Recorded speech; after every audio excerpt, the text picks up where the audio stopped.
Day 8 na po nitong paghahanap ng Philippine Coast Guard sa mga labi ng mga nawawalang sabongero dito sa Taal Lake.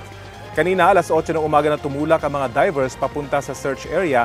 Malapit lang sa lugar kung saan sila nag-dive kahapon, dala pa rin itong kanilang underwater remotely operated vehicle.